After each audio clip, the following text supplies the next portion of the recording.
You and your friends need to have friendly competition at all times. Now, you need to meet your friends and you need to have banter and competition around things that matter. Who's got the most money? Who's worked hardest? Who's discovered XYZ? Crypto, stock, new way of generating income? Who's trained that day? Who has the most children? Put some actual competitions together that matter and start competing and being around people, because you are the sum of the 5 people you spend the most time with. Everybody knows this. So why don't you get some genuine metrics that will improve your life? You won't have time to stand around cooking meals if you're friends with somebody who works out for 3 hours a day, for example, because you're going to need to find 3 hours a day to train to beat him, which means you're going to have to just eat that rotisserie chicken as you do squats like a man should. Live with men you're in competition with. This is ultra important, because you can measure yourself against your circle. Get your act together, get some genuine metrics, things that matter, and once they're all put together, you're gonna live in a naturally competitive environment, which is gonna increase your testosterone level. It's gonna prevent you from doing a lot of dumb shit. And the competition one's great, you know, because you can apply it to everything. I don't give a shit what happens to me in my life. I don't care how bad it is. I don't care if the worst, most heinous things I could possibly imagine happen to me. I know that my sadness, my depression will be temporary, because I will never stay a loser. It's against my creed, it's not my deal. All of your minds are broken. You can't even focus on anything anymore. You're right. You are constantly distracted to the point where you can't even appreciate the good things in your life.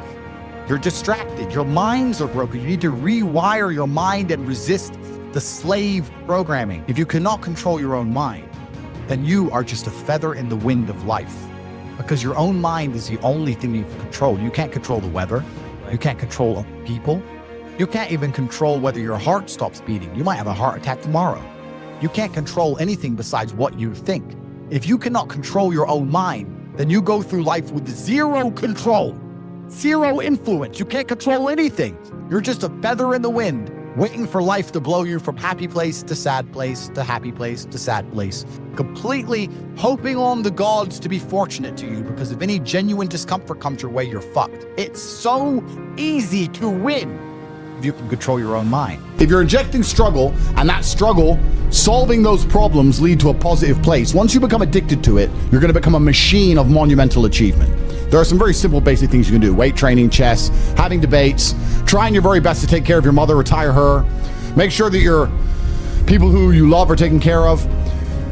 You need goals and resistance and something to fight against to live well, because the distance between pain and joy is what we experience. If you only have joy all of the time and no pain, you are not going to be happy. You don't need fun. Fun is the vector from which Satan operates. Every time you look at something which is fun, it's all just hedonistic. There's no money to be made. You don't retire your mother. You don't help the world. You don't give to charity. You don't become stronger. You don't become wiser. You don't learn anything. Experiences are unique. Jail was a unique experience. Bunch of fun. Unique. Life's not about fun as a man. Life is about doing the right thing because it must be done. Now, there are some things that are fun which can be earned, and there are some things which are fun that you could do which perhaps involve skill. Driving a supercar around a racetrack is fun. It involves skill. You have to be good at what you do. Cool. But a lot of this fun that is easily accessible to everyone, because not everybody can get a Ferrari on a closed racetrack. I can. You can't, because you're poor. You do not need fun until you've already reached the highest possible echelon. So this whole idea that you need fun in your life, you don't. What you need is purpose. You need discipline. You need hard work. You need things to do which are going to benefit you and the others around you. You need duty. You need obligations. And you need performance metrics. You need people around you who are going to hold you accountable. You're nobodies. You're not important. Nobody knows who you are. You're not physically strong. You're not financially wealthy. You have bigger concerns. Your obsession with fun is holding you back. These things you think are fun aren't fun. Once you stand up and go, I am wasting my potential, I could be anything, and I am not that yet. They have a chance. This is your prerogative as a man. But you need to be instilled with a sense of duty to your bloodline. You must want it. You need to want it deep inside your soul. I can't die as anything less than emperor. As a man, if you don't make yourself valuable, you have no value. You have to get up and do it. Just like a video game, you start with fucking zero. You have to decide if you want to complete it. You have to upgrade your character. So I find it amazing that men are going to play video games and fuck about and waste their time instead of upgrading their character. Everyone knows what to do. You know what you have to do. If you had to become the most dangerous, intelligent, respectable man on the planet, you know you're supposed to go to the gym. You know you're supposed to train, learn how to fight. You know all these things. You don't do them. That's your decision. It's your prerogative. I didn't make that choice. I made the choice to do it all. I decided all. And every single man watching this can do the exact same thing. Which is why I have very little pity when I do these streams and people think I'm arrogant or I'm rude to people. But if you've made a fucking decision to be less than you should be, then I believe you should be mocked for that. And me as a man, when I put myself through hell, when I have had such exacting, such stringent standards for myself, why would I then have less exacting, stringent standards on the people I meet? Why would I put myself through hell to be me and then meet someone who didn't put themselves through hell and then treat them like my equal? No, fuck you. To train a fighter, a boxer, do you want somebody who has poor nutrition and poor sleep, but endless fire inside of them, someone poor, to turn them into Muhammad Ali? Or do you want somebody with a good bed and good food, but lacks fire? Which one do you think is going to become a champion? Which boxers have become champion historically across time? Were they rich men? Were they from middle class incomes? Or were they from the ghetto? Were they from the bottom? It is all a test. It's all a test. You watch me because I perform flawlessly, and I'm not afraid to pay the price. You'd be up here with me if you were brave. When I say brave, and this is a genuine question, when is the last time you made a brave decision? When's the last time you took a brave route and did a brave thing? And I want you to actually take a few seconds and ask yourself that question and answer it. Bravery is a muscle like every other one that must be flexed and used to grow. Bravery is extremely important, and Bitcoin's a super easy answer. What's the worst that can happen? You lose your money? Do you think people like us were afraid to buy crypto once we worked it out? Once we were told about Bitcoin at $800, do you think we were afraid to buy it because we might lose money? Do you not understand? People like us don't give a fuck. That's how we end up here. Oh, you're lacking hunger. You're scared to be brave. You're lazy. I don't want to put my $6,000 into Bitcoin. I might lose it. I might lose it. Because you lack bravery. So, if you've done nothing brave that you can mention instantly off the top of your head, then what you need to do is something brave quickly. I'm not quitting. That's called handing the prize to somebody else. There are a certain number of prizes in the universe. There are stars that exist. They're just out there. There's prizes. So the people at the bottom have something that you don't have. It's hunger. You need to now, and this is the actionable, guys, you need to cultivate a lifestyle which is going to endlessly give you fire inside of your heart so that you never struggle with motivation ever again. You need to cultivate that with your social circle. So you need to be around motivated, hungry men. You need to cultivate it with the decisions you make. You come along and say he's depressed because of X, and he's depressed because of Y, and he's depressed because of Z, and the answer to all of them is still the same thing, that I don't give a fuck why you're depressed. Yeah, well, what I'm saying is you're playing a game, and it's a competitive game. And you need to build a mindset that allows you to be ultra competitive. And if you want to sit there and say, no, I want a non-competitive mindset, then fine. You know what you call people who do not win competitions? Losers. Correct. It's just a bottom line of life. And it's kind of interesting because everyone pretends they give a fuck, but nobody does. Especially women. Women truly don't give a fuck.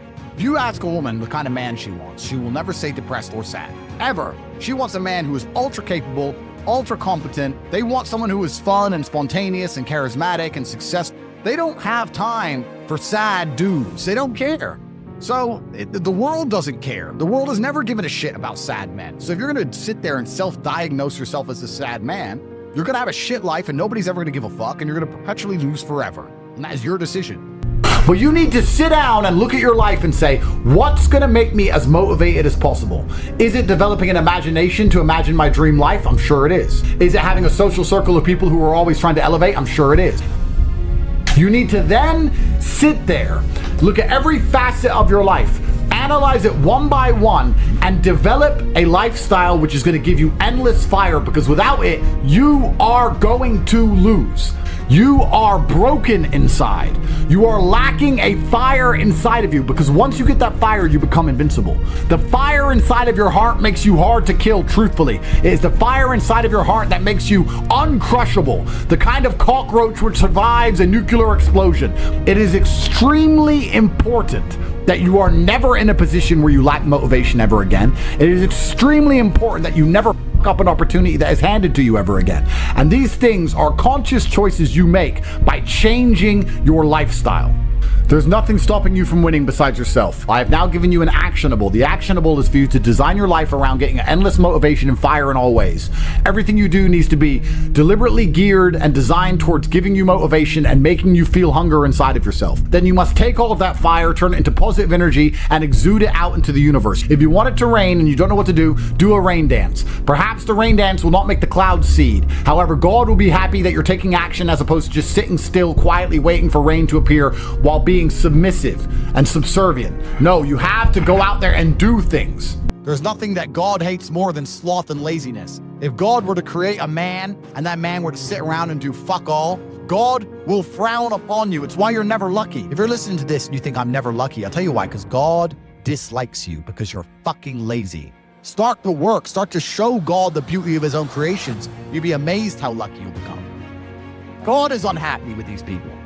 And inside their hearts, they're unhappy. We talk about depression, anxiety, all those things you mentioned to me earlier on this podcast. You loathe your own weakness. You loathe your own laziness. This is what all of these things are. I don't feel depression. How can I feel depression when I'm the most powerful version of me that I could ever fucking be? Most men are walking through life and they don't realize that it's constant competition. Every single pound they want, someone else wants. Every single girl they want, someone else wants. And they're just sitting there just fucking floundering and wandering through life, unaware of how competitive the world is. And this is my point. If the world is truly that competitive, you do not have time to be depressed because it's a non-competitive mind state. You could be depressed for X, Y, Z, whatever. I'm not depressed. And I want the money you want, and I want the girl you want, and I want the status you want, and the car you want, and the house you want. I'm gonna get it, and you're fucking not. If you actually try, and you actually want it, and you're actually not making excuses, lying, talking shit, you're gonna get what you want. So when I see people who don't have what they want, I consider them losers. And this may be elitist, I understand that. But if I put myself through endless pain to end up where I am, it's very hard for me to have sympathy on the man who's afraid of pain. You're avoiding pain. I've been through endless. I now have everything I've ever desired. You have none of the things you desire. Am I supposed to feel sorry for you? Because you took the easy way out? Am I supposed to look at you and go, oh, poor dude? No. You were a fucking coward. You didn't go through the shit I went. You didn't put it on the line. So you deserve your substandard reality. That's what you deserve. You're a fucking loser. Because if you actually wanted it, and you actually tried, you'd have it. You could have anything you want. Universe is super giving. If you want it, you can have it. If you're sitting there saying, oh, but I tried my best and I still didn't get it, you're lying. You didn't try your best. That is a fucking lie. The universe gives it to everybody who genuinely tries. When I was broke, I couldn't sleep. I don't know how there's broke people out here sleeping just fine at night. Going, oh, you know, inflation's 20%, gas prices are 6 times, everything on the news is a lie, I never stand a chance of ever getting rich, where's my pillow? Like, what's fucking wrong with you people?